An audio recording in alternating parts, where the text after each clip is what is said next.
Olá, seja bem-vindo a mais um estudo da Palavra de Deus. Durante os 1260 anos em que durou a supremacia papal, os cristãos sinceros tiveram que optar entre renunciar às verdades da Palavra de Deus ou passar a vida nas masmorras ou mesmo ser queimado nas fogueiras. Dentre estes, nós encontramos os valdenses. Séculos antes do surgimento desse povo, João, no livro de Apocalipse, capítulo 12, já havia profetizado a sua existência. Aqui João fala de uma igreja vestida de branco, uma igreja pura, que simbolizaria a igreja de Cristo durante a Idade Média. Fala também de um dragão, símbolo de Satanás e seus seguidores, que perseguiria a mulher, a igreja. Esta igreja fugiria para o deserto, onde Deus a sustentaria por 1260 anos. Hoje aprenderemos um pouquinho mais a respeito da história desse extraordinário povo.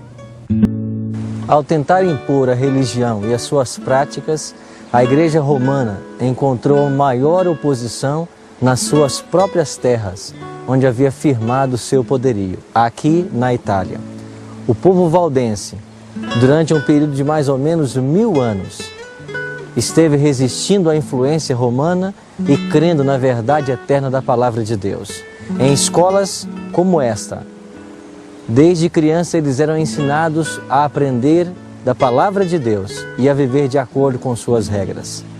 Um povo simples, humilde, que cria em Deus e em sua Palavra e buscavam servi-lo de todo o coração.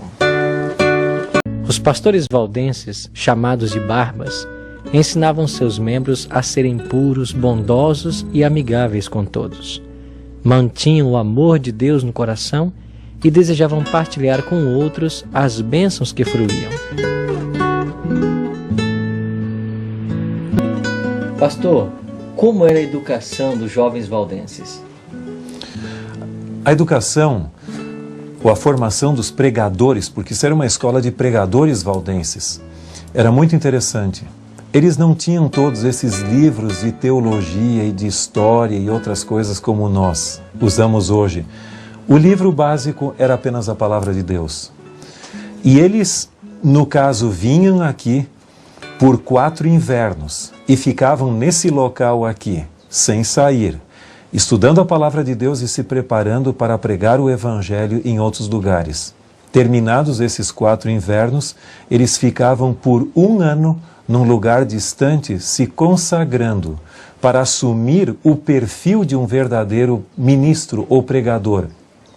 Ele era então ordenado e enviado para os lugares mais difíceis para pregar o Evangelho. E o seu trabalho como pregador era vitalício. Ele continuava pregando a fé valdense, até que suas energias se fossem pela idade ou a doença, ou então que ele fosse martirizado. Mas para eles, esse era um trabalho vitalício, e enquanto eles tivessem energia, eles continuavam pregando a Palavra de Deus. Alguns dos jovens mais inteligentes dos valdenses partiam de casa, no vale, e iam às grandes escolas de Milão, Bolonha, Paris, Barcelona e mesmo Roma. Misturavam-se nessas universidades com outros estudantes, conversando com eles e lhes fazendo perguntas. Levavam assim muitos deles a aceitar os ensinos da Palavra de Deus. Quando a Igreja Romana se apercebeu do progresso evangelístico dos valdenses, ordenou que todos eles fossem presos e mortos onde quer que estivessem. Assim, por trás das elevadas montanhas, em todos os tempos refúgio dos perseguidos e oprimidos, os valdenses encontraram esconderijo. Ali, conservou-se a luz da verdade a arder por entre as trevas da Idade Média. Ali, durante 1000 anos, testemunhas da verdade mantiveram a fé antiga. E num período de tanta perseguição, sendo eles mesmos perseguidos, como que eles faziam para levar esse evangelho às pessoas que não conheciam? Bom, entre eles surgiu aquela expressão tão conhecida, adventista, ou seja, colportor, ou colportores ali, que era o indivíduo que levava consigo uma pequena sacola ali, ou uma bolsa, eles vendiam outros objetos, tapeçaria e outras coisas mais ali, e junto eles tinham porções da palavra de Deus. E quando encontrassem alguém interessado na Bíblia, ou seja, um candidato em potencial, além do que eles tinham para vender, eles também ofereciam aquela porção da palavra de Deus. E dessa maneira eles faziam conversos, porque naquela época não havia liberdade religiosa, então o trabalho teria que ser escondido. Mas eles corriam o risco, mesmo de não dar certo e quem sabe serem encontrados como conspiradores heréticos.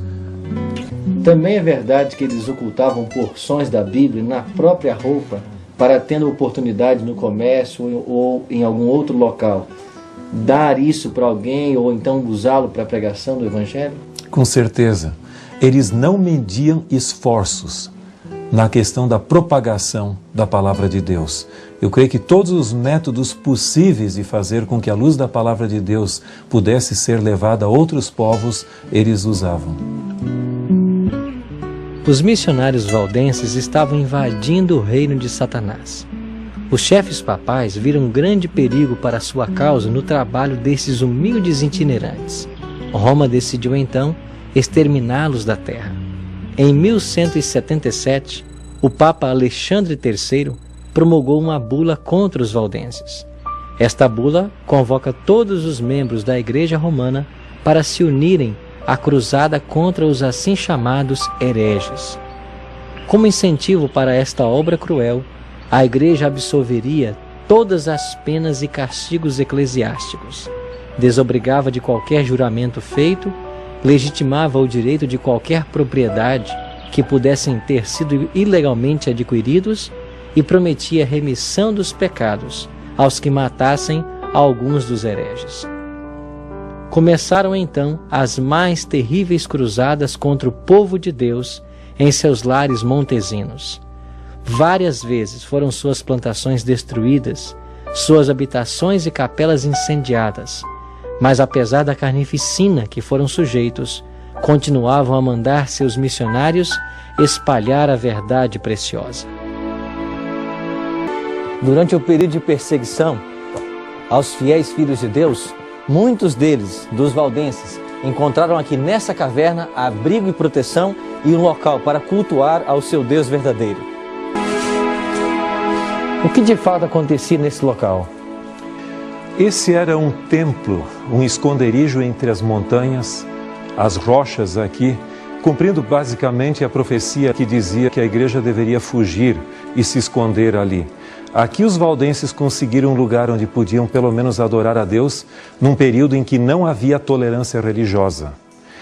Um dos incidentes mais trágicos da história valdense foi quando os inquisidores vieram a este lugar e, com o grande desejo de exterminar os valdenses, fecharam a entrada dessa gruta de maneira que eles não pudessem sair.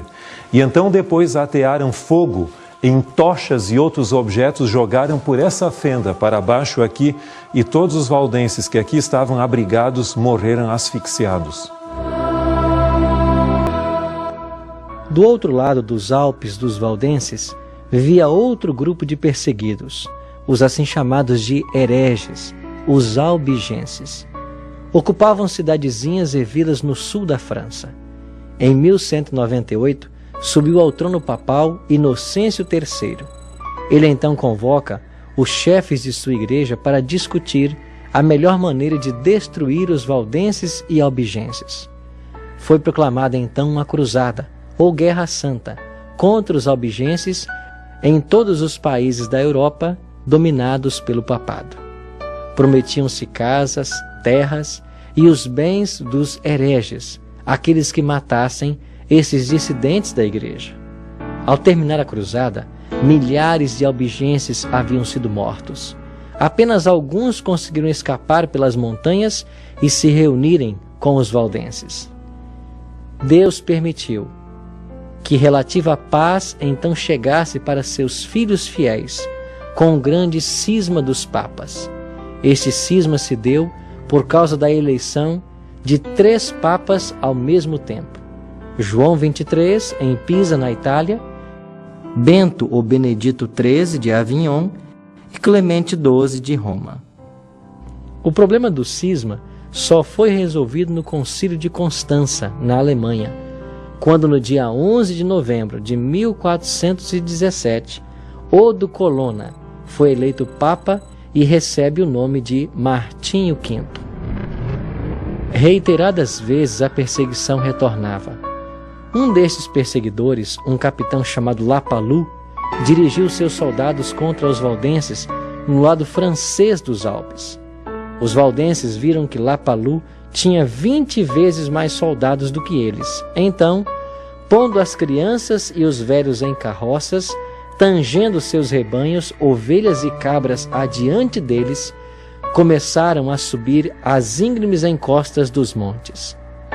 Entoavam salmos de Davi, enquanto ascendiam mais e mais alto acima do vale.